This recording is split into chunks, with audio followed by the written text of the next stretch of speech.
pulet o inahin na papasa bilang breeding material? Ito po yung mata, dapat ito ay nakausli. Tapos mapula siya. And then wala siyang wala kang makita na puti dito sa dulo. Para ma-determine mo na mataas ang pedigree. Parang punong-puno siya ng mata lahat. Yung balakang niya, paghipo mo ng ganon, dapat ay halos wala kang mahipo dito na bone. Dito, kabilaan. Pag ganon mo, parang smooth lang. No?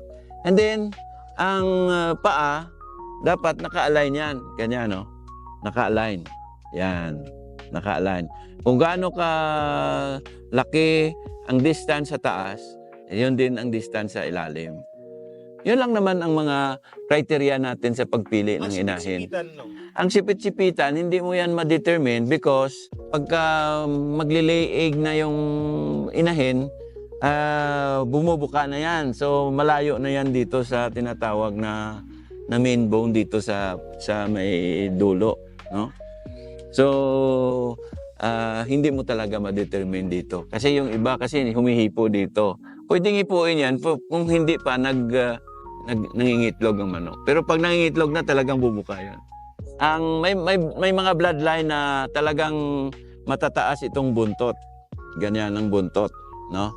May bloodline naman na 45 degrees. 45 degrees. So, hindi mo talaga masabi kasi nagsisignify sometimes sa mga sa tinatawag sa style of fighting. Pagka ito ay matataas, ito ay vertical leaper ng mga manok. Pagka tamang-tama lang yung mga 45 degrees, ang leaping ability niya is horizontal leaping ability. Yun ang sa buntot naman.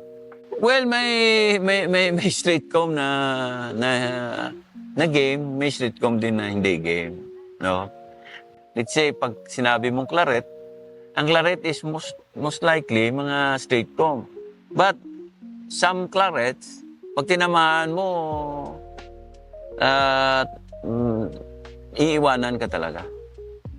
Kaya lang, hindi mo rin maitapon ka agad yan. So, dapat hanapan mo ng ibang linya para makorek mo siya. Para makuha mo rin yung style of fighting ng claret. Yung cutting ability niya, yung agility niya, napakagaling.